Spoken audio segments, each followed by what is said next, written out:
waraxmatullaahi wabarakaatuh. asxaabay su'aashaas aad bay igu soo noqotay. waxaa la dhahay maxaa canjeerada ka soo bisay adoo aayad soo banaya soo gali qamiir maxaa ku dartay.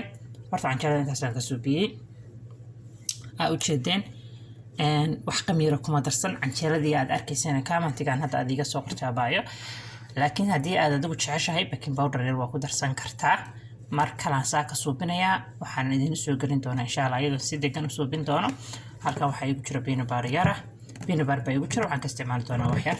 waxaa igu jira qorfe, waxaa igu jira boorashka, wax yar oo sokor ah ma wada isticmaali doono. cusbo yar, boorashkaas magacaas leh magacii waa la weydiiyey, nooc walbana anu waa ka isticmaalaa, laakiin waa kaas iyo kan waan isku daray.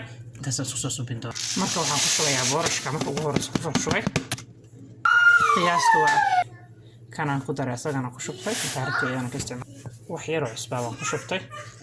cusbada iyadana qiyaasta